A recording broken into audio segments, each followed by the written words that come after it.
Kenapa Jepang?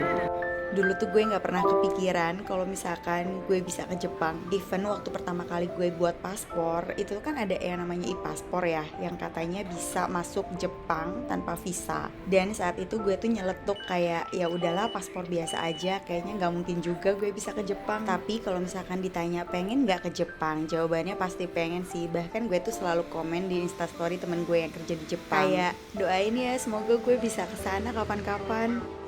Long story short, back to my senior high school era. Jadi waktu itu kan di SMA gue tuh ada satu mata pelajaran khusus. Nah, mata pelajaran khususnya tuh adalah bahasa Jepang.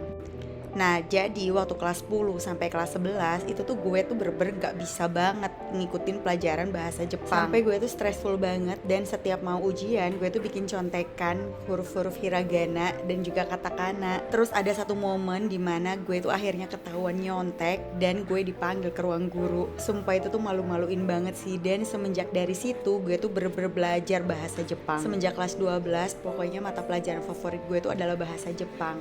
Sampai di rapot gue nilai bahasa Jepang gue tuh paling tinggi di antara mata pelajaran lainnya. Jadi agenda gue liburan ke Jepang nih bukan sekedar liburan atau jalan-jalan biasa, tapi jadi bentuk evaluasi diri kalau misalkan gue tuh udah berproses sejauh ini. Dari mulai diri gue yang nolak banget untuk bisa bahasa Jepang, terus berproses jadi diri gue yang ngelawan gue sendiri, sampai akhirnya gue cinta banget sama bahasa Jepang. Sampai gue punya mimpi buat bisa ke Jepang, tapi ya terkendala sama dananya. Mimpi itu tuh kayak terkubur gitu aja. Sampai akhirnya gue ada di titik kesempatan itu datang secara tiba-tiba. Dan gue bersyukur banget, kayak mungkin ini adalah rencana Allah yang maha baik, sampai gue akhirnya bisa pergi ke Jepang.